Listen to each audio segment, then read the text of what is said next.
My mother was a very great artist in embroidery, did absolutely fabulous work. And she could do everything with thread, sewing, knitting, embroidery, make tapestries, repair tapestries. Oh, just fabulous work. So I've grown up in a background where thread is of enormous importance. She made her living this way for a while. So I was always amazed at the way, say, you take a ball of wool and with knitting needles, and suddenly it turns into a sweater. Fantastic. But I found out, you see, the secret of this, which is that it will do this, it will hold together by this combination of warp and woof. By this process where one thread goes under the other, omits the next, goes under the other, and then the next thing does the same thing but in the opposite way. Connect that. And they hold each other up. For example, you can put two sticks of wood and lean them against each other, and they'll stand up. You know, the Chinese character for man looks more or less like that.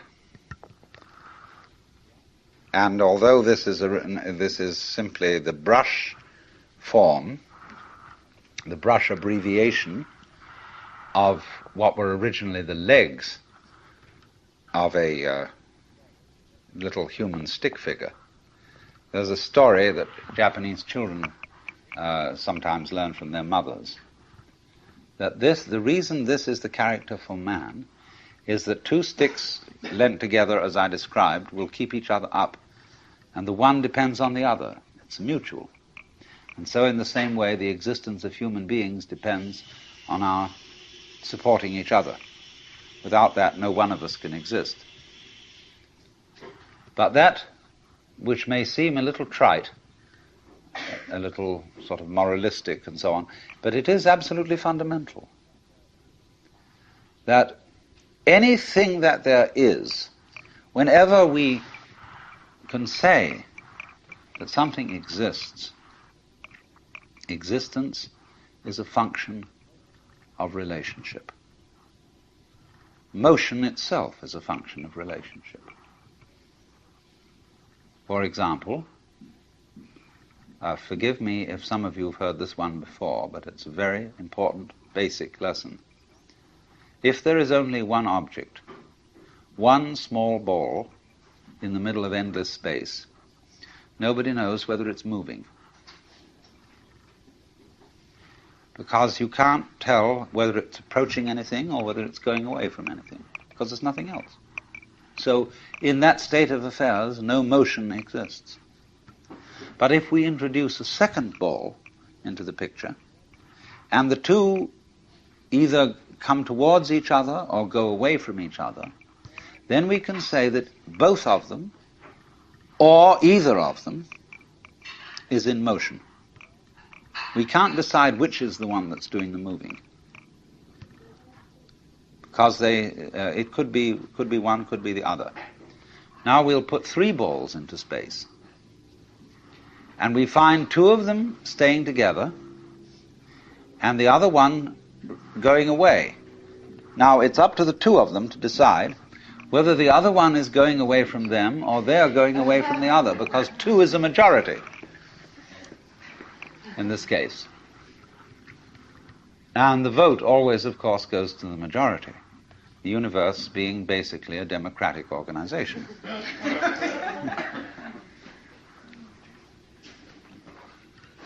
And so it goes. Now, once you've got that, you can see that motion is a form of relationship.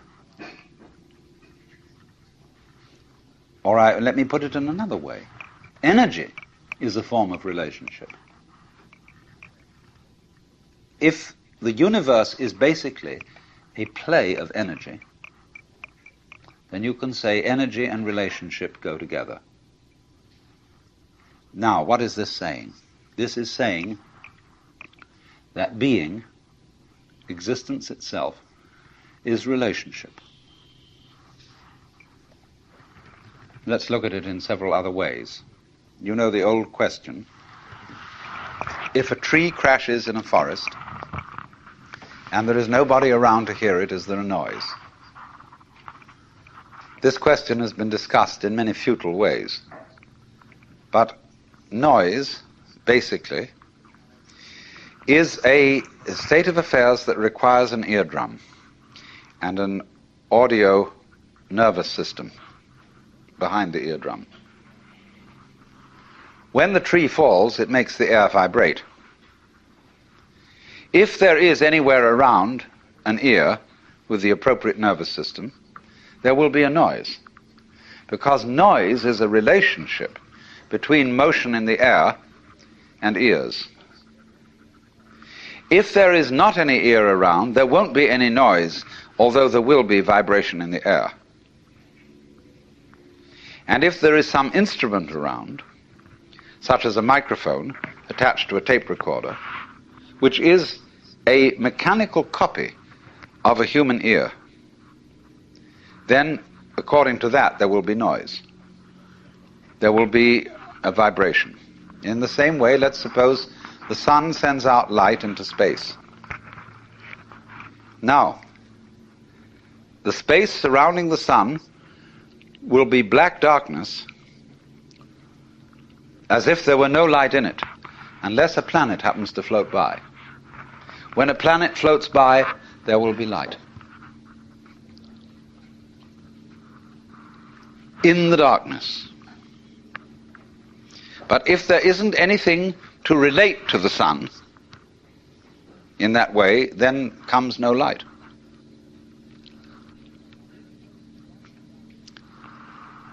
Now this goes right down to the root and ground of everything. It goes down to the essence of your nerves, of your whole being, that it's all an interdependence.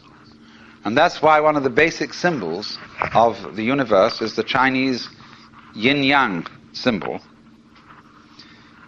which you know is a circle with an S curve in the center. One side of the S is black, the other is white. And so it makes, as it were, two commas or two fishes. And the eye of the fish is the opposite color. The white fish has a black eye, the black fish has a white eye. And these things are going like this, see? Curling in on each other. Now this thing is called a helix. And that is the fundamental form of the galaxies. The great nebulae we see out in space are doing this, curves. And this is basically too the position of sexual intercourse. This is lovemaking. And this is, you know, when you hold hands and so on. This is it. But there are two involved, and the two are secretly one. Now, this is what I really want you to understand. To get into the unitive world, underneath, underlying, and supporting the everyday practical world, there have to be certain alterations in one's common sense. Now, there are certain ideas, and beyond these ideas, certain feelings that are difficult to get across, not because they're intellectually complicated, not at all because of that, but because they're unfamiliar. They're strange. We haven't been brought up to accommodate them. In exactly the same way that in past times, people knew that the planets were supported in the sky because they were embedded in spheres of crystal. And if they weren't embedded in spheres of crystal, and of course you could see them because you could see through them, they would fall down on the earth. And now when astronomers finally suggested that there were no crystal spheres, people felt unbelievably insecure. See? They had a terrible time assimilating this idea. Now, do you see what it involves to assimilate a really new idea? You have to do quite a flip. For example, there's some people whose number systems only account for quantities. 1, 2, 3, many. So they don't have any concept of 4 corners to a table. See, a table has many corners. And a pile of pebbles is, in that sense, equivalent in manyness to the 4 corners of a table. Now they have difficulty, you see, in beginning to assimilate the idea of counting through and numbering all those corners or all those pebbles. But we've done that. And so to us that is perfectly simple. But imagine the kind of mentality, the kind of person to whom that is not simple at all. Well, now, in exactly the same way, there is here what I'm trying to explain, a new idea that most people don't assimilate. And that is the idea of the total interdependence of everything in the world. The Buddhists in Japan call it Jiji-muge. Jiji-muge. Between thing and thing, between event and event, there is no block. And they represent this imagistically as a network. Imagine a multidimensional spider web covered in dew in the morning. And every single drop of dew on this web contains in it the reflections of all the other drops of dew. And of course, in turn, in every drop of dew that one drop reflects, there is the reflection of all the others again. And they use this image to represent the interdependence of everything in the world.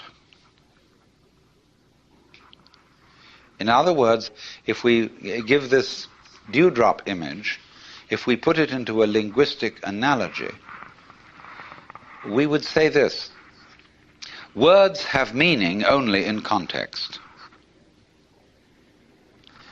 The meaning of any word depends upon the sentence or upon the paragraph in which it's found.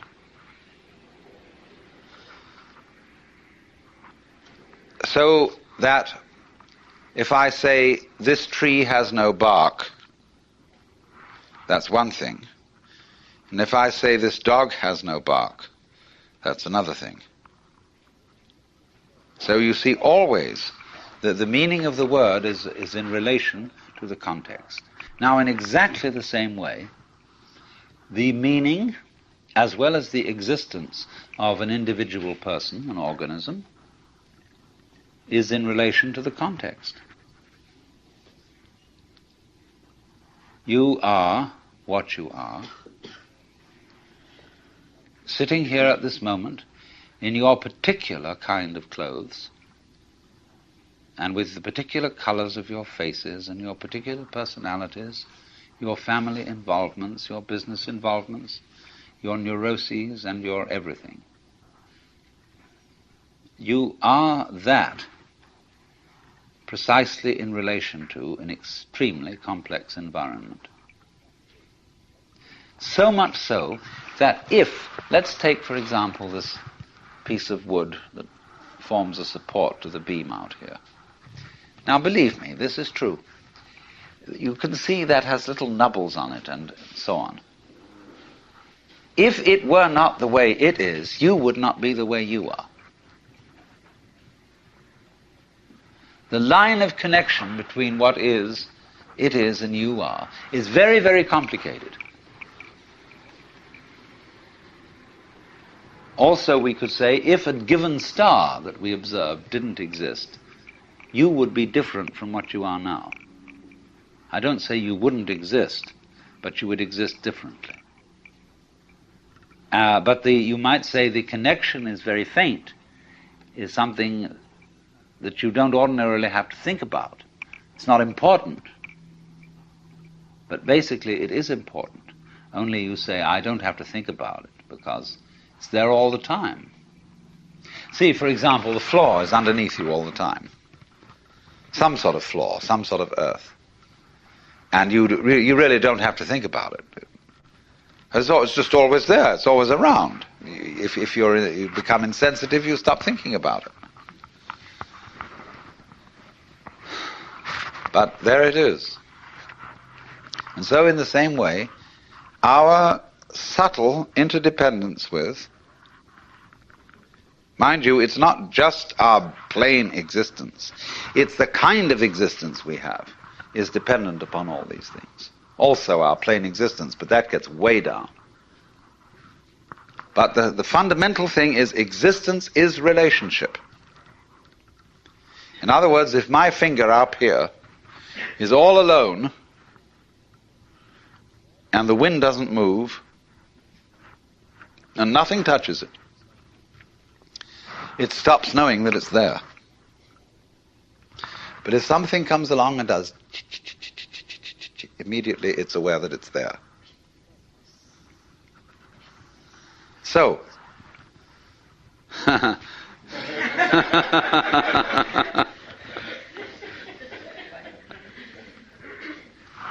you see, it takes two. We could have so much fun, but it takes more than one. And she don't want it.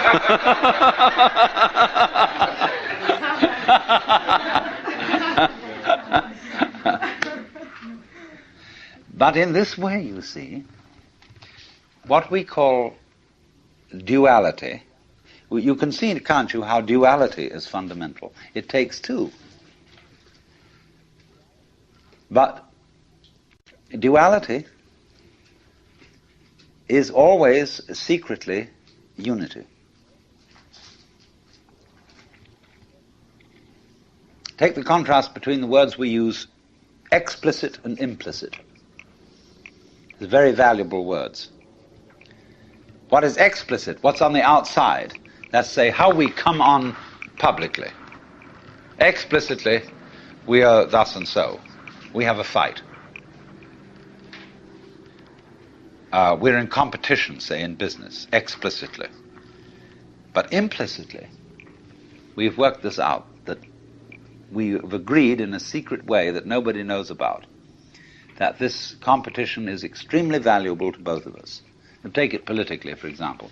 Let's take the situation of Russia versus the United States. Explicitly, in public, this has to be a big fight. These two ways of life, these two ideologies are opposed. They say, we're...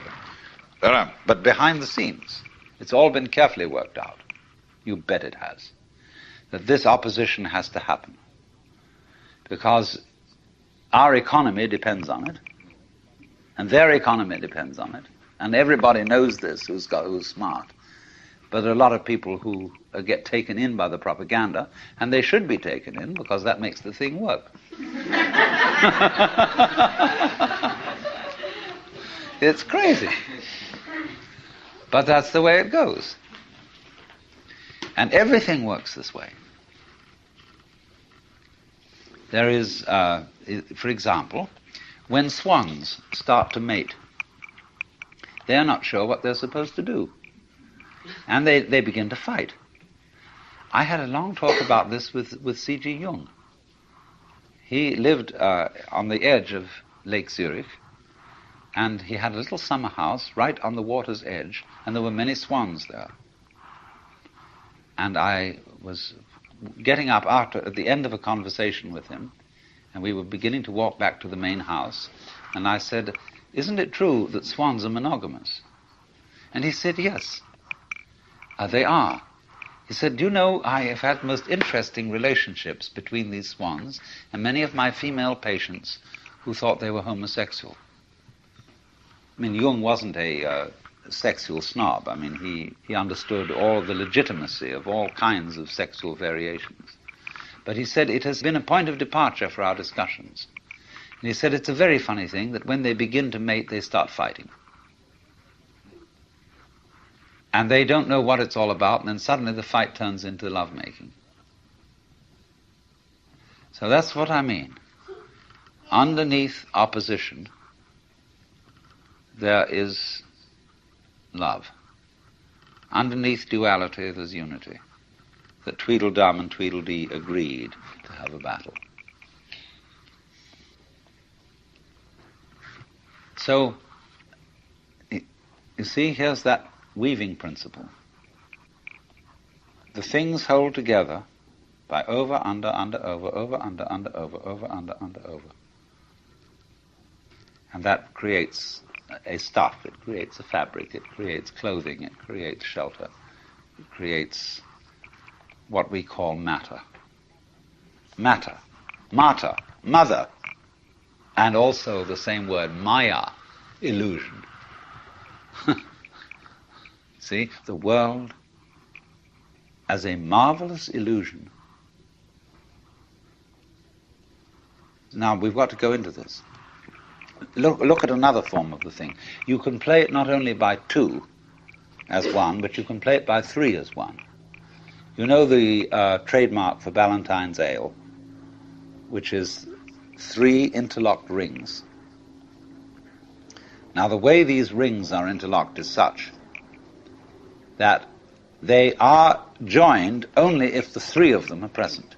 If you take one away, the other 2 fall apart. This is a very interesting phenomenon, but it can be created physically with steel rings. Their cohesion depends on all 3 of them being present.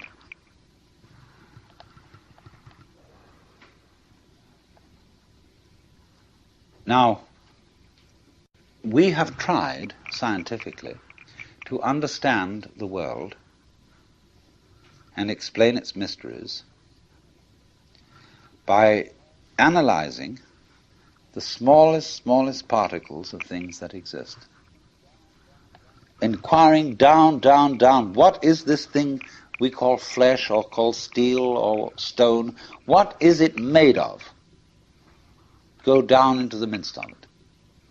And that's given us a certain understanding.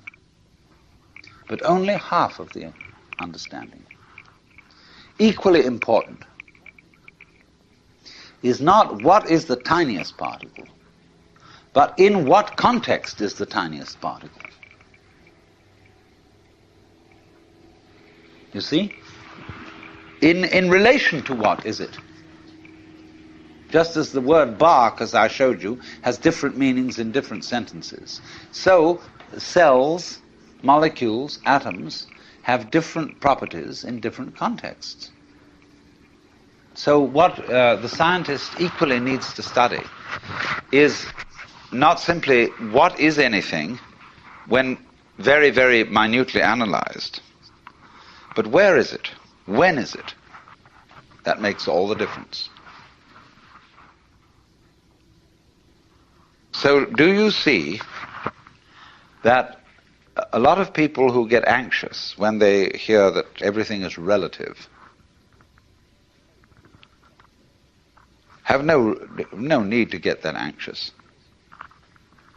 Relativity isn't some kind of slippery morass in which all standards and all directions get lost.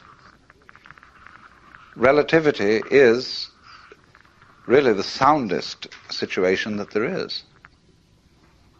See, it's the one supporting the other. It's this thing. Do you know this? This is wonderful. X marks the spot. Imagine this going on and on. Supposing my finger were indefinitely long, both fingers, and they were doing this. See, they're just crossing each other. Now, on one side of it, it's a pair of scissors, and it cuts. What is it on the other side? Why, it's opening female legs, saying, please come in. This utter softness, utter receptiveness. On the other side, it's but on this side, it's please, please, please, please, yes. Welcome. And everything's based on that. See, it's this way. Sharpness, teeth, biting, spines, crab shells, all that kind of thing, you know. On the other side, it's the melting softness of life. See? They go together just like that.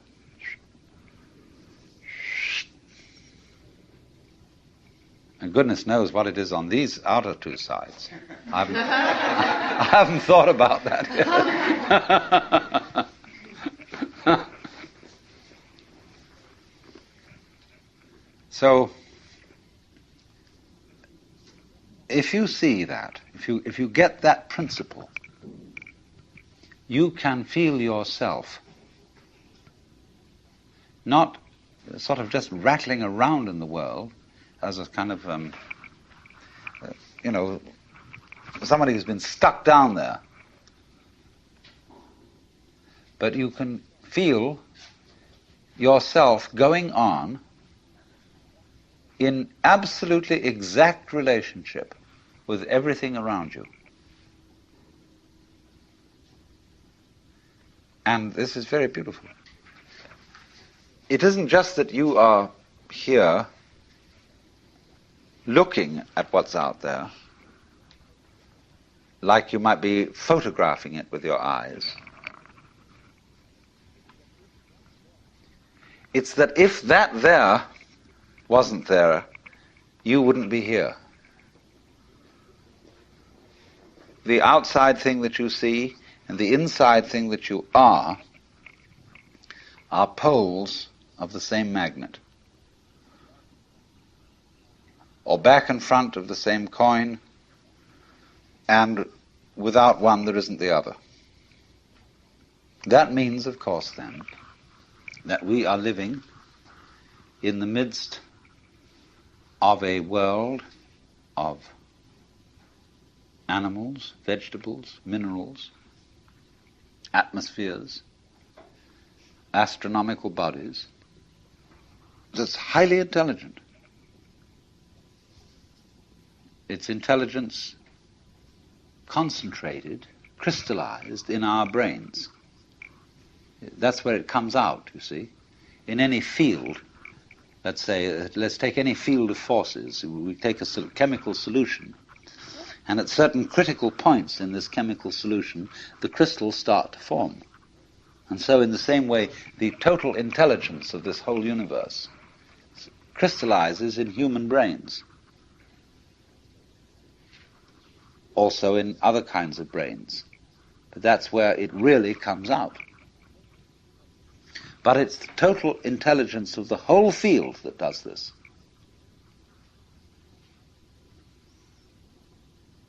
So we go with the whole thing, interdepend with it. We don't live in an environment which is just rock, just air, just atmosphere and so on. The environment's only like that when we think about it analytically and try to explain it. But when we think of it isn't just rock and air, see, but those things go together. When you see the interconnectedness, when you see in the simplest way how flowers go with bees and other insects, they don't live without them. Humans go with cattle, they don't exist without them. Plants, etc., etc., etc. When you see the intervals, the significance of the relationships between these things, it's only then, when you see that you are aware of the melody. Go back to the illustration I gave of the person who can't hear melody, who's tone deaf. He hears only a succession of sounds because he's not aware of the intervals. Now, most people are brought up to be tone deaf in respect to their own existence and the rest of the universe. They don't see the relationships. They're not aware of the unity. And so, once you spot that, you spot how everything goes with the thing, that you are one end and that out there is the other end, and they really go together, then you may be said to be living a harmonious life.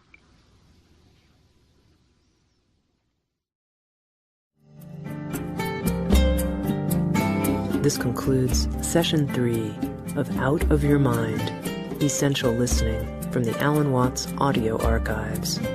Our program continues with Session 4.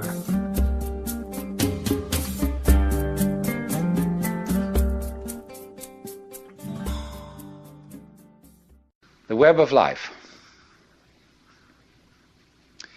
Let me try from the first to indicate the point that we're aiming at. The point is this, that human consciousness is at the same time as being a form of awareness and sensitivity and understanding, it's also a form of ignorance. The ordinary, everyday consciousness that we have leaves out more than it takes in. And because of this, it leaves out things that are terribly important. It leaves out things that would, if we did know them, allay our anxieties and fears and horrors. And if we could extend our awareness, you see, to include those things that we leave out, we would have a deep interior peace. Because we would all know the one thing that you mustn't know, according to the rules of our particular social game. The one thing you mustn't know, that's really not allowed, but is the lowdown on life. And the lowdown, on the one hand, means the real dirt on things. But the lowdown is also what is profound, what is mysterious, what is in the depths. And there's something left out. And our everyday consciousness screens this out in the same way that when you say you have weaving, you have, say, on this rug here in front of us, when the black finishes here, the black threads will go underneath and then appear again over here, then they'll go underneath the white, and then they'll appear again over here, so that the back will be the obverse pattern of the front. Now, the world is like that. Our sense organs are selective. They pick out certain things. They are receptive. For example, we have a small, small band of what you might call a spectrum of light, of sound, of tactile sensation, and so on, to which the human organism is sensitive. But we know that outside that small band, there is a huge range of vibrations to which we have built instruments that are sensitive. Things like cosmic rays, ultraviolet rays, gamma rays, hard X-rays, so on. They're all outside the band of our spectrum. And obviously, there are things that are outside the range of our instruments. We may build new instruments someday which will bring into our consciousness other orders of vibration altogether. But yet, as yet, we don't know about them. So you could imagine, you see, the universe is a vast, vast system of vibrations and has infinite possibilities. All these vibrations, are like the strings on a harp. And the harps that the angels are supposed to play in heaven are really this huge possibility. See, when you play the harp, you select strings. You don't play all the strings. It's stupid to just run your finger along the whole edge of the harp, back and forth, and go. What you do is you pick out with your fingers, select just like on the piano. You don't go brrrm. You pick out certain notes, and these make the patterns. But at the same time as you pick out, you reject what you don't pick out. But it's all there, constituting a fundamental continuity, the kind of continuity of the thread as they go to the back of the woven material and make up the obverse of the pattern that's on the front. Now, the question that is absolutely basic for all human beings is, what have you left out? You see? You are focused on certain things that constitute what you call everyday reality. Look, you single out people, and you see them sitting all around. And you know there are things that are really there. And then behind the people are the houses or whatever we live in, and the earth, and behind all that the sky, and so on. But we see the world as a collection of rather disjointed events and things. And I might say to you as you came in here today, now, my goodness, you all forgot something. What did you forget? And you think, my goodness, did I put my pants on? Did I wear a sweater? Did I got my glasses and my hair on, or my wig or whatever? And no, it's none of that. Well, something you've forgotten. See, everybody's forgotten something. You left it out. You've just missed it. See? And so I can bring this out, what you've forgotten, if I ask you, who are you? Well, you say, I'm Paul Jones, or whatever your name happens to be. I say, oh, no, don't give me that stuff. Who are you really? And you think, whoa, of course I'm just me. No, don't give me that. I don't want to hear all that nonsense. You're playing a trick on me. Really, deep down, who are you? I don't know. Well, that's the thing to find out. That's the thing that's been forgotten. See, that's the underside of the tapestry, the thing that's been left out.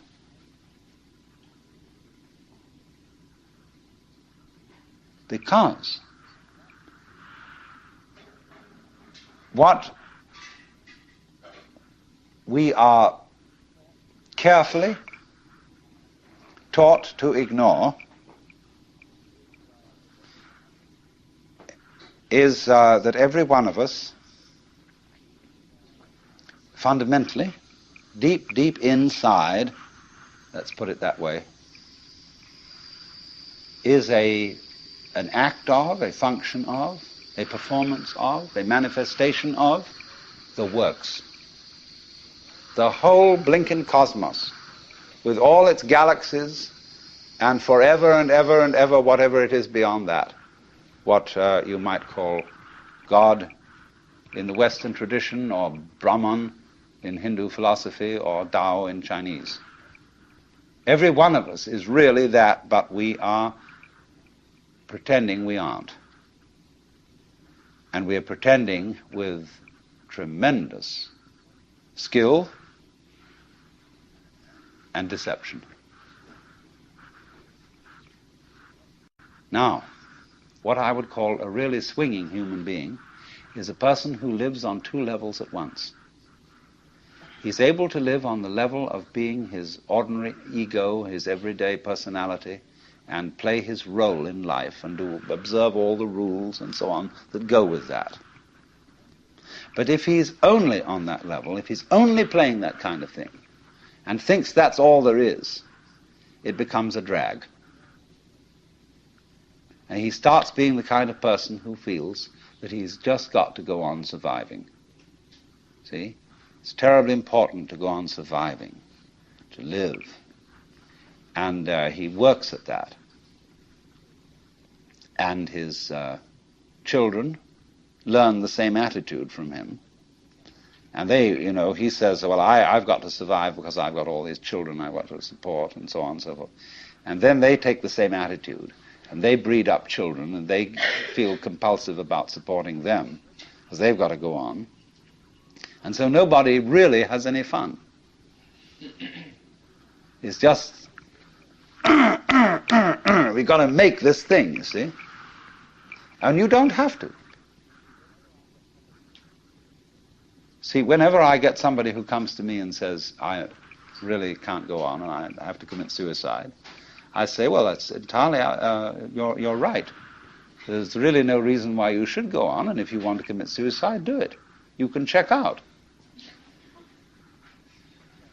Of course, this reduces anxiety. When they feel free to commit suicide, they don't really have to commit suicide so much.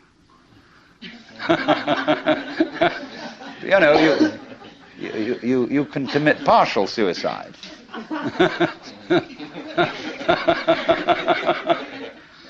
So the sense that you just have to go on living, see, that life is a must. When you say to anything spontaneous, see, life is spontaneous. It happens, in the words of the Taoists, Zheran, which means of itself so. That's their Chinese expression for nature. What happens by itself, what isn't pushed, but it just pops up, you see? Like, I'll never forget, there was a great Zen master I knew once in New York. He was giving a lecture one evening, and he was dressed in his gold ceremonial robes, and he was sitting in front of an altar like this sort of thing, but he had a table in front of him with very formal, with candles on it, and a sutra scripture on a little desk, and he was lecturing on the sutra. And he said, fundamental principle in Buddhism is no purpose, purposelessness. When you drop fart, you don't say, at 9 o'clock I drop fart. It happened of itself. You know, and all these pious Western devotees, you know, kind of put their handkerchiefs in their mouths and tried not to laugh. You know? So, but that's the meaning of something that happens of itself, like drop fart or have hiccups or just you came into being, you know. It happens in a kind of a plop way like that. See? Now, you can't tell that process, you ought to happen. You must happen. Because that puts a bind on it. In the same way as when you have a little child and all the relatives have come to a party on Thanksgiving, and you put the child into the middle of all the relatives and say, now dear, play. See, it absolutely bugs the child to do it like that. And so this is the problem for every artist. Because an artist is a man who makes his living by playing, whether he's dancing or painting or playing music or whatever it is. And he has to overcome this problem. He has to know how to play in public at a given time on an appointment. See? Now that's not an easy thing to learn. But when you catch on to the trick of it, you can do it. To play on demand. That's the hardest lesson of life. To contrive what is called by my Japanese artist friend Saburo Hasegawa a controlled accident. The thing is that we have been educated